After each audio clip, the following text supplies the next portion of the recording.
Hi everybody, welcome back to the channel. We have unfortunately lost another icon in music. I had heard yesterday that Roberta Flack had passed away at the age of 88. And this one really kind of hit home for me because when I was growing up, my mom brought so many fantastic bands and artists into the house, and it just created my whole love of music. And my mom's two favorite female singers were, and still are, Roberta Flack and Barbra Streisand. So when I heard of her passing, it really did hit home because I remember the house filled with Roberta Flack music back in the day.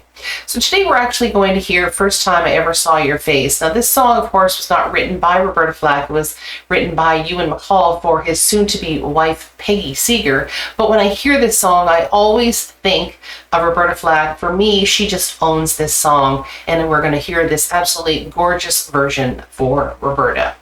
Okay, here we go.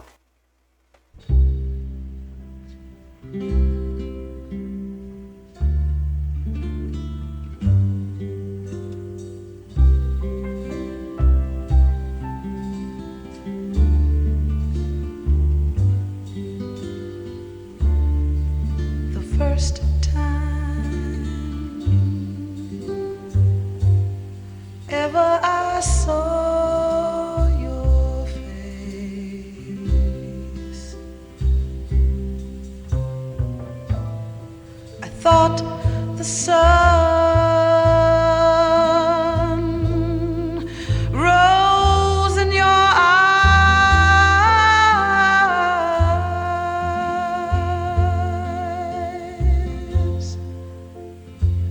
and the moon and the stars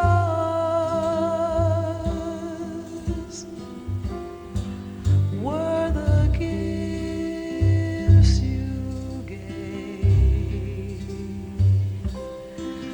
to the dark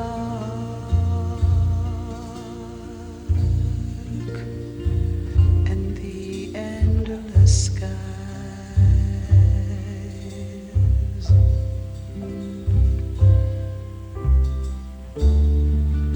First time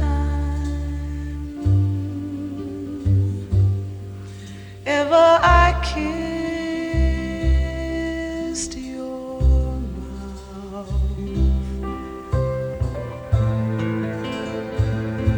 I felt the earth move in my hand,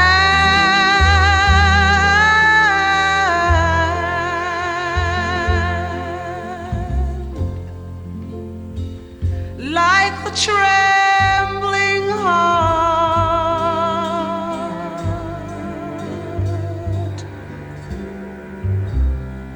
of a captive bird that was there at my command, my love. This has to be one of the most beautiful love songs ever written. It's just so tender, and it's just so full of passion and emotion, and it's just like this longing in a way. And you could just see how her arrangement of this song is just so brilliant. I mean, it's just so subtle, and it's just so stripped back, and it's just so raw, and I absolutely love that about this particular version of the song. She's done an absolutely magnificent version, and to me this is the best version of the song. She just makes it her own. It's like it's coming from the depths of her soul. Even though she didn't write it, she really feels attached to this song. So here's a neat little story about this song. Originally, this song was actually recorded by Roberta in 1969, but it actually didn't do anything, and she actually kind of got into a bit of a power struggle, I guess, with her producer at the time, who wanted to shorten the song. He wanted to speed it up, and she wanted no part of it. She said, "No, I want it to be exactly like this." And he said, do you want this to be a hit or not? And she said, no, I want it to be exactly like this.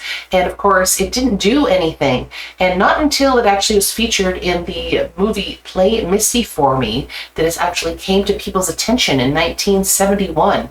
And so they actually released it again as a single in 1971. In 1971, 1972, this became a massive smash for her. So it took a little bit of time, a little bit of exposure, but this song ended up being a really big hit for her. So in the beginning, her producer was right, but in the end, Roberta was right.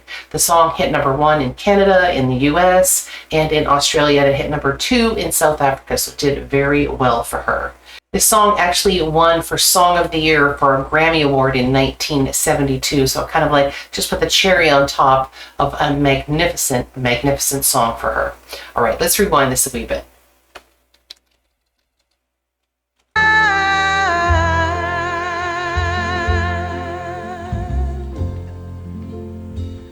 Like the trembling heart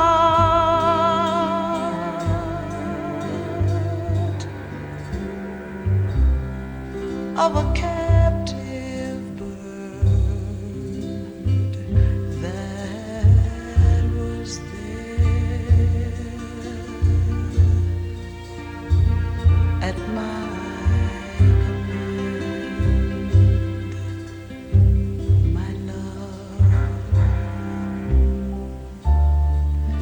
first time ever I lay with you, I felt your heart so close to mine.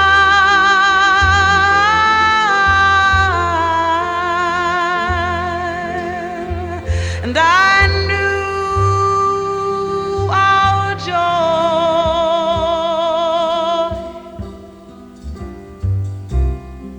would fill the earth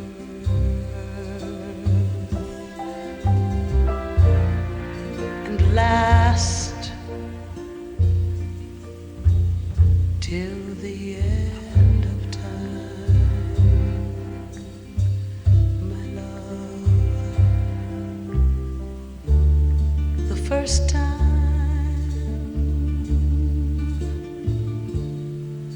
ever I saw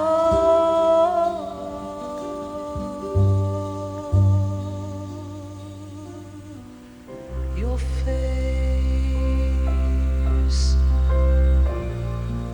your face, your face.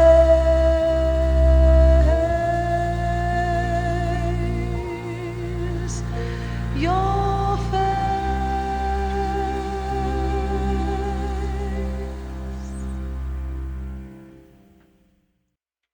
Absolutely brilliant. What a soulful and smooth voice she had. She was absolutely magnificent. I love listening to her. I could just kind of just fall asleep. It just calms me when I hear her sing. She's just so beautiful. Absolutely gorgeous. What a big loss for music.